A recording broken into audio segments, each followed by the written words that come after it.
It's the Full Force News Burst brought to you by GeneralsJoesReborn.com with me, Chris McLeod, aka Diagnostic 80. We've managed to grab Dan Klingensmith Jr., the author of the awesome behind-the-scenes G.I. Joe book series, Creating G.I. Joe, a Real American Hero.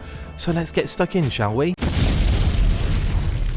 On today's burst, we have a very special guest who just got some amazing news in regards to his up till recently unlicensed G.I. Joe book series, Creating G.I. Joe, a Real American Hero. Yes, Dan Klingensmith Jr. is here to chat about the news that Hasbro will be officially licensing his books from now on. Dan, first off, thanks for jumping on to chat about the news today, and congratulations on the license. How happy are you right now? Very happy, and I appreciate you having me on. It's a great joy to have this opportunity. So yeah, I'm ecstatic. I mean, I'm excited to get this, to continue the series, and then to have the support of Hasbro behind it. You know, it's always been a long time goal. So that's amazing, man. It's so weird to think that Hasbro are going to be licensing them now. That's crazy. And the funny thing is, actually, obviously we'll get to it later in the interview, but you know, you've been doing this for a long period of time. You've had all sorts of different creators involved, you know, that were like on the brand back in the day in the book. So it only kind of makes a lot of sense that Hasbro should be involved, seeing as it's a lot of ex-Hasbro employees that have contributed to it. For sure. I mean, you know, when we were able to do HasCon and bring all those, you know, legends together, I don't know if that had anything to do with it or not, but yeah. I mean, it was just, you know, it was just such an experience that I don't know if we'll ever be able to witness again. So, HasCon was amazing. I loved that, and especially for Joe fans, that Joe section that you managed to kind of organize and set up with Daryl was fantastic. Like the actual panels were friggin' amazing, and like just there was loads of like new information, I think, in that as well, that kind of came out, like the little anecdotes that I'm sure like a lot, you know, people like well inside like yourself and a lot of the other kind of like really deep in the kind of brand Joe fans knew about. But there was some things I'm pretty sure were not really known about that kind of came out in those panels. Oh yeah, I'm sure. You know, I mean, there's stuff I learn all the time. I mean, I just had a call the other night with some guys, and you know, there's always stuff I learned about the Terradrome. You know, we were just talking about the Terradrome, and awesome. They're talking about the engineer that worked on the pull mechanism for the fire bat and stuff like that. That's so cool. You always learn something new, and that's kind of what brings me to doing these things. Yeah. You know, is the joy of learning, and now it's my job to share that information out to everybody else is the goal of mine. Awesome. Well, let's discuss the books you've been obviously creating for the past however many years now.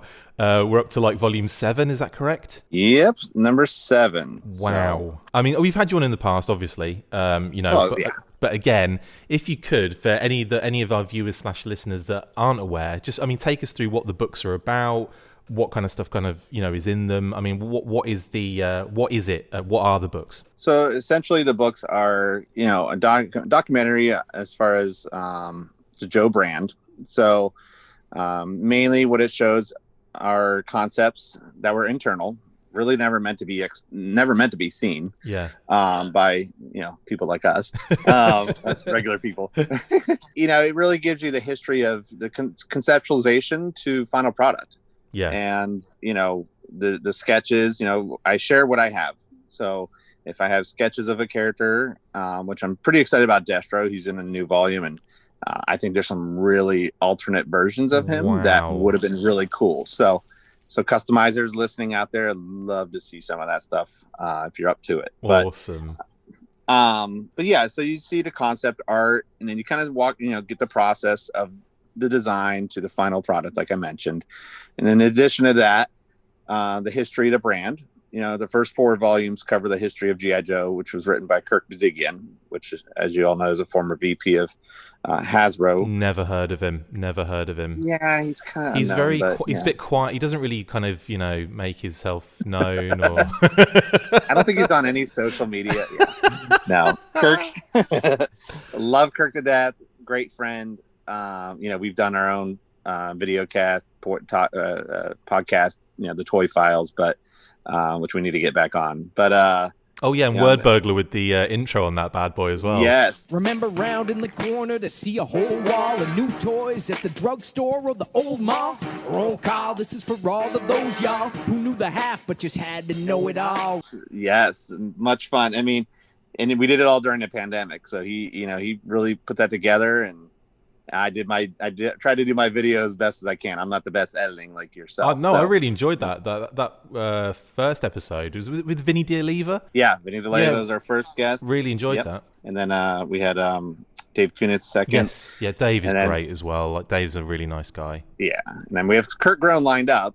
We had all our questions and stuff, and just timing on Kurt's been busy with his own things, and then Kirk has been busy with his things, and I'm busy. So yeah, it's not something you can just throw together and put it out there. It's a lot of work involved, isn't there? Yeah. Oh, for sure, especially going video. I'm more comfortable probably doing, just like this, but once you get video involved, you have to do the makeup, the hair, all that stuff.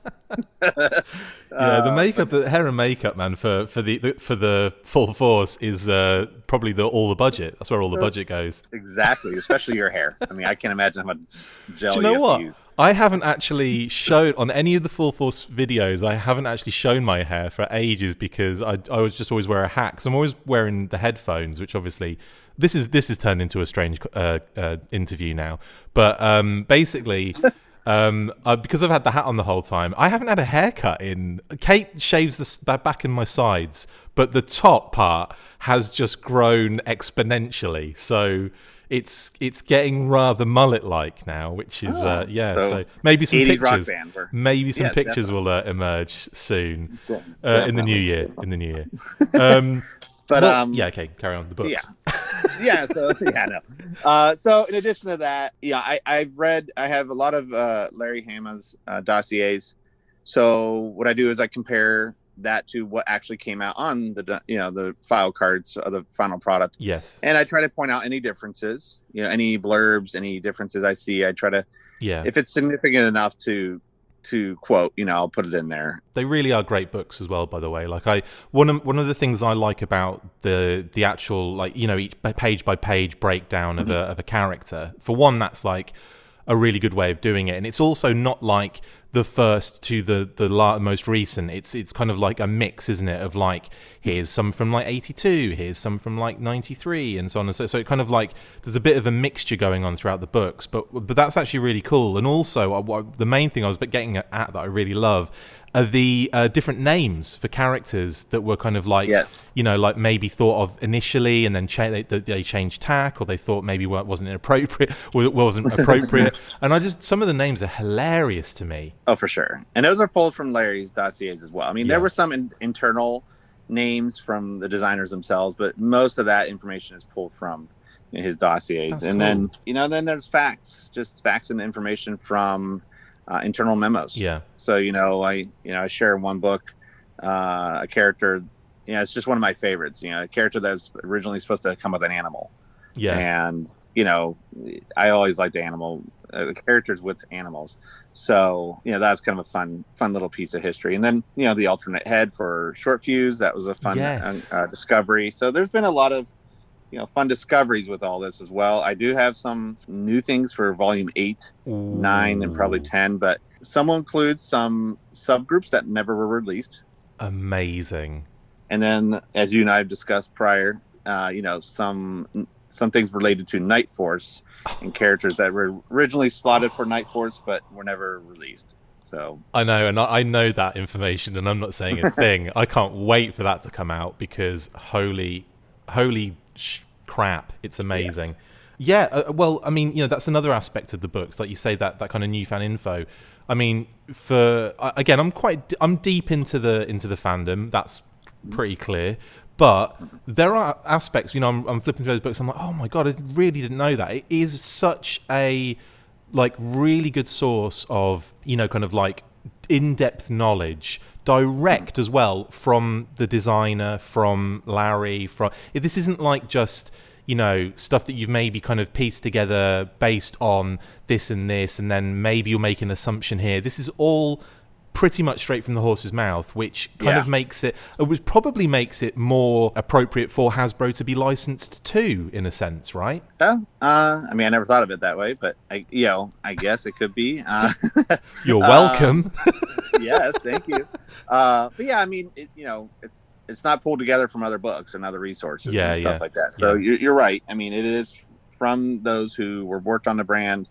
I've been fortunate. I've been honored to work with them. I mean, to call many a friend now, where 10 years ago or They'd have been a little enemies. over 10 years.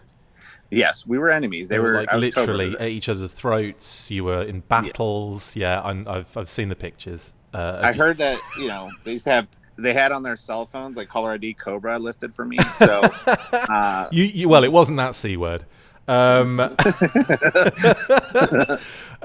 mean, like someone that's actually quite prominent in your books is Ron. Yeah. Ron Rudat, Yes. who his like artwork obviously is littered throughout the the kind of concept art, but also obviously loads of like the presentation artists as well. Like is it Dave Dorman? Dave Dorman. Mark Pennington. Mark Pennington was a designer. As far as figures, you had Ron.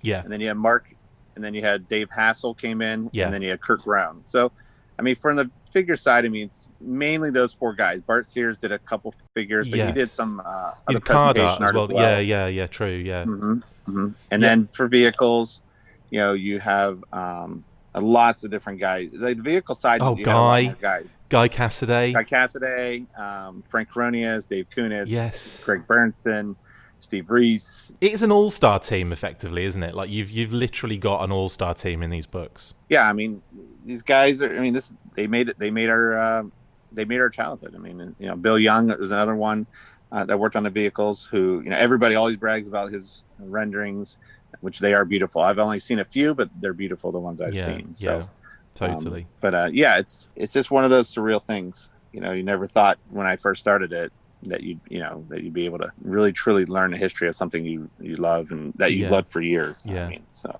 that's awesome, man, and it's nice that you can actually do it and enjoy it, and it's I suppose it's also one of those things at the moment that you can kind of do to a degree where you are during the pandemic.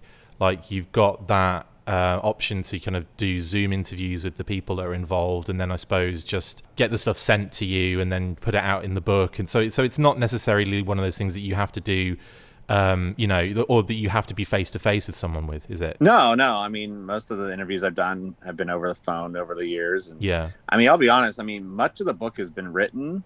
I mean, as far as like the character stuff, I had most of it written. I did interview recently for a couple characters that I just maybe acquired artwork over the last year or two. Yeah. So, I try to be respectful of people's time too. And of I don't course, wanna, yeah. I don't all the time. I don't. I'm just like, I'm not respectful of people. I'm like, right, this is when we're recording and we're going to do it for 6 hours. I mean, you asked me, you're like, hey, can you get up at 4:30 your time and do this? But, no, in all honesty, and I mean, a lot of it's been written up right now. I mean, I am entering into, so for volume 8, I'm already working on the next volume. That's amazing. The artwork, the pages are pretty much getting laid out. I was working on Super Trooper last night. As you guys saw. Amazing. So, I had the page laid out, and then I realized I was going through some other folders, and there was another piece of art for him. So I had to make some major changes and redo that. I'm already working on that. The written part is going to be more on the engineering side, because this book is going to talk about the vehicle process. So just as I've done in the past, which I didn't mention before, so you have the history of G.I. Joe in the first 4 volumes, and then I started getting into the process of what made Joe back then. Yeah. How they, I mean, some of it's still done today, but a lot of it's not. So the figure, I kind of walk people through the figure process, what they had to do the figures, and then the sculpting, was the volume 6. Yeah. Really getting into detail with that. This one, I now jump over to vehicles. Awesome. So I'm going to do vehicles. Then number 8 is going to cover the engineering side of the house. Number 9, 10, 11, 12. I'm going to try to squeeze in, the model making. Yeah. So I'm going to try to marry them all together. So kind of bring figures and vehicles back together. Yeah. And marry them at some point where, we get to packaging, and it's going to discuss both vehicles and figures. You don't have to keep that separate. Yeah. If that makes sense. Yeah, totally. So, that's amazing. That's the goal. There's a lot. I mean, that's the thing as well. That you don't even really kind of, when you're outside looking in, you don't realize necessarily the amount of work that goes into creating one single action figure. And back then, all these different processes that they had to go through, so many people involved. It's not like this person created this figure or this, it's like you've got the concept, you've got the the actual, translating that to inputs to actual, figure design. Then you've got the kind of the actual sculpting and all, and it just keeps going. Like it's no surprise that it took years to create a toy line like this, and it's really great that your books can kind of like show that process in a nice clear way, really. And that's, and you kind of hit the nail on the head with it was a team effort. Yeah. It truly was, and that's kind of what inspired me to do the books in the first place. I think I've mentioned it before. The reason I do the sprinkling, like you mentioned, kind of all the years, is to really be able to recognize the team as a whole. Yeah. Not just, the first couple of years or first few volumes would be just Ron and Wayne Luther, stuff, if it was just, chronological. So I wanted to, make sure that everybody got recognized, and that's continuing, I'm continuing that goal and that path and that pattern. So it's definitely there's a science to it all. Occasionally I'll just how the pages lay out, I have to maybe add something in there. Yeah. Just to kind of help, like maybe just a one pager that maybe I was going to save for another one. I mean, there's definitely changes that occur all the time. Yeah, I was going to say, like, because you must get new information on a regular basis too, and then that kind of then you think, that would go really well with that one that's already out in that book. Like that must happen quite often. Yeah. It's like the never-ending process, I guess. For sure. I mean, there's been things, that have been featured already that I just didn't have stuff, like some stuff on the Cobra Officer, or, at the time when I did Vapor, I didn't have anything on the Hurricane. Now I do. Yeah. So I'm still trying to figure out how can I incorporate just do it again. Stuff that. What's that? Just do it all again. Start again from the beginning. I'll just start over. Why not? Yeah. Volume 0. Call it, and then go from there. Or you could do like a special, like it's like a catch-all book that has, just release a huge volume of everything and include updates to all those different. There you go, sorted. Exactly. Done. I mean, I've thought about different things. Maybe do the kind of AKA special missions. Oh, that would be so good. Yes. Where it's all either stuff that was missed, or that may come at the very end once I kind of come to that point where everything left is either stuff I haven't been able to see or show. Yeah. But like I have a lot of unproduced characters too. That's also featured in the books. Brilliant. And vehicles. So who knows? I don't know. It's a work in progress. It's an evolving, change happens all the time, and it's evolving all the time. So. Absolutely. Well, I mean, obviously, let's talk about the big news quickly. I mean, that was the fact that the books will be officially licensed by Hasbro going forward. What can you tell us about that? I mean, I don't know what else there is to talk about with it. I mean, they've been very supportive. The process has been very seamless. The individuals I'm working with have been very helpful because, I'm new to it all, of course. Was this a long time coming, or was this something you approached them with recently, if that makes sense? Do you know what I mean? Like, was this a process that took a long period of time to kind of get any kind of traction, or was it one of those things where you're like, well, at this point in time, I think it would be a good idea to do this? It's been in talks for probably the last year at least. Oh, okay. So it's been a process. I think with the pandemic and thing, of course, it slowed things down a little bit. But yeah. So it's been we've been talking over the last year and stuff, and I was going back and forth some different ideas, with the books, but I stayed true to what it is, and that's what I'm going to continue doing. Again, getting to do the cover the way I did kind of falls in line. I don't know if you've seen my pitch book I did years ago,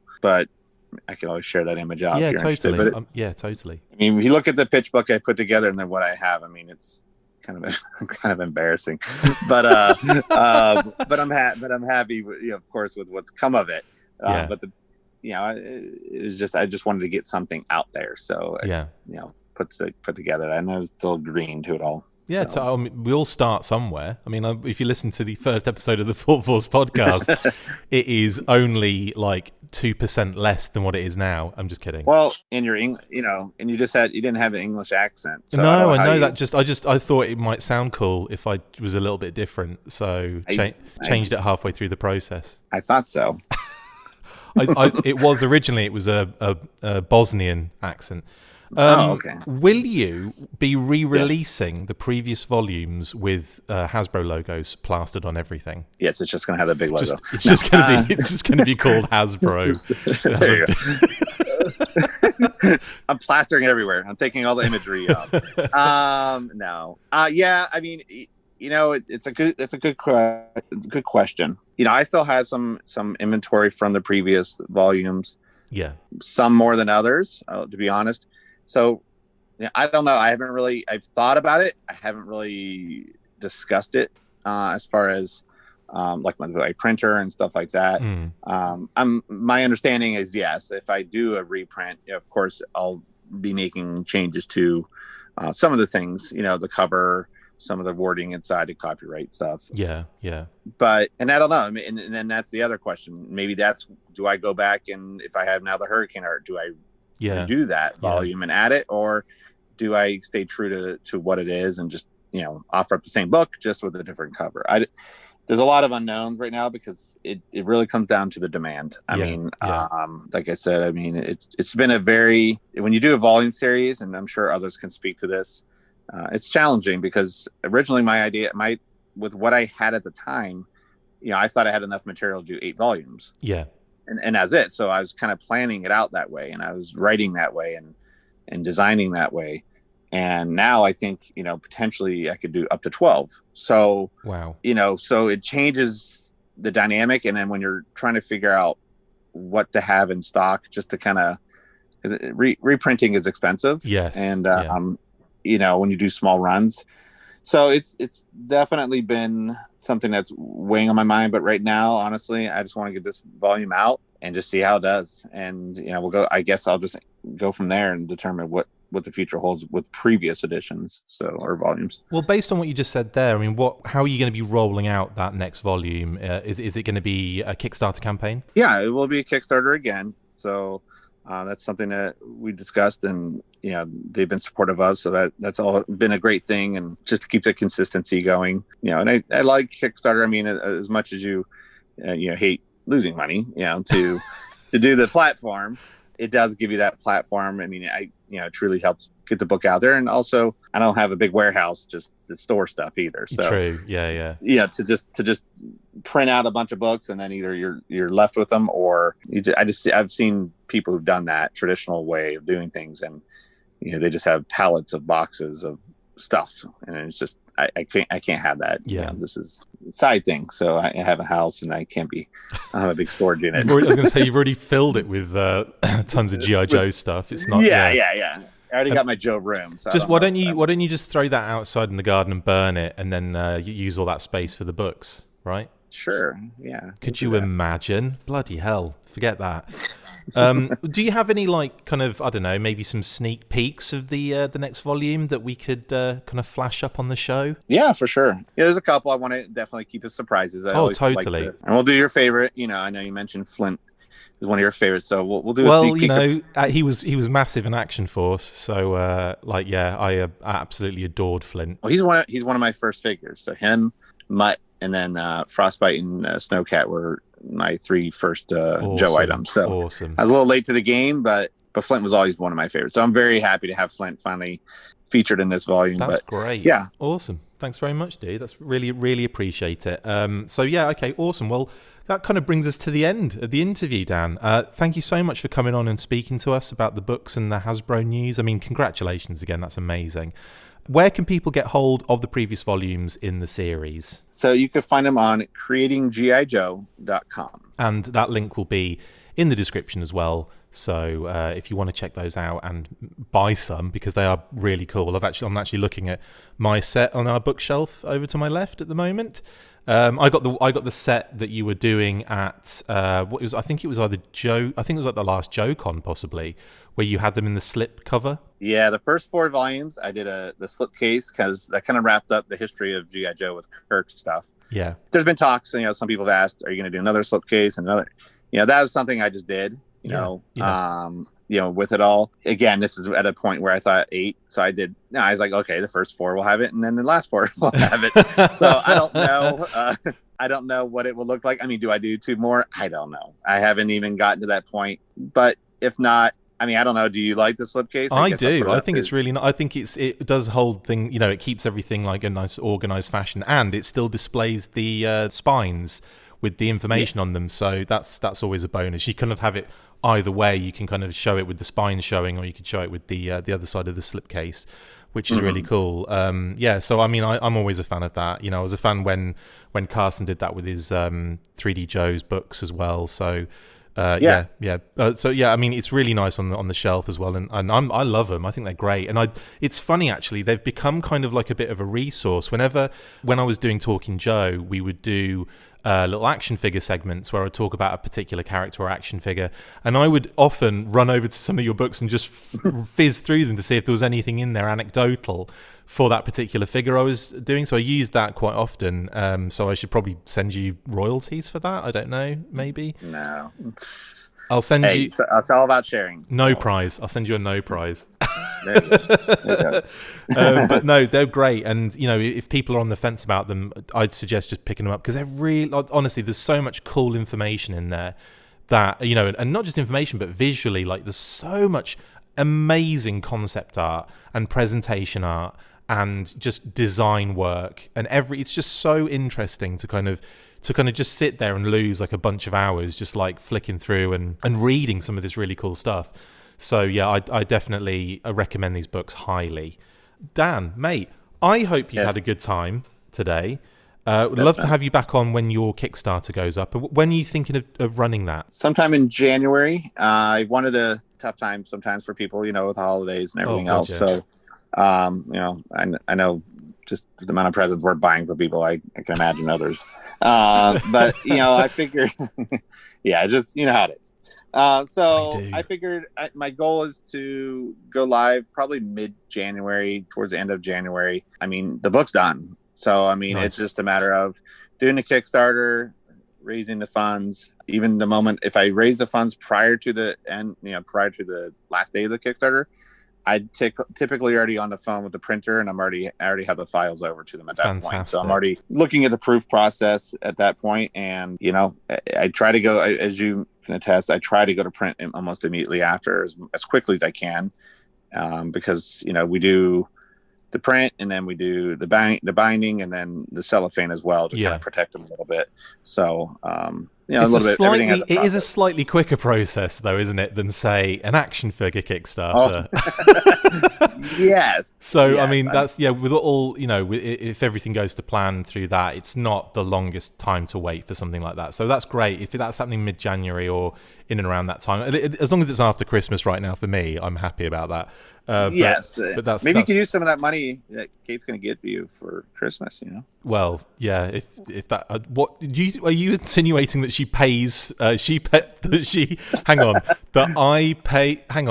pays me to be married? That doesn't make any sense. It would be the other way around. I would definitely have to pay Kate. That's between you two, so I don't know. Mate, thank you so much for jumping on, buddy. Really appreciate it. And like I said, we'll have you back on in January when the Kickstarter goes up. Well, hey, I appreciate you. I appreciate all the kind words, and appreciate everybody who's continued to support these projects, or this series, I should say, over the years. So thank you to you, and thank you to everybody else. Hope everybody has a great holiday, and stay safe and stay well. Merry Christmas. Happy New Year. We've got a Christmas special coming up as well, so stay tuned for that one. Dan, thanks very much, buddy. That's it for this installment of the Full Force News Burst. Thank you to my awesome guest, Dan Klingensmith Jr. See you next time, and as always, full force. Make sure you get involved with the discussion by liking, sharing and commenting on these videos, and as always you can keep up with the show after listening by following on Twitter @TheFullForce, liking the Facebook page facebook.com/TheFullForce, and if you would like to contact the show you can message us on either of those platforms with feedback or questions. We have also started a Patreon page, so if you want to see your name up in lights on these videos or enjoy exclusive bonus content, then check out patreon.com/TheFullForce podcast or click the link on any of the posts this podcast appears in. Full Force.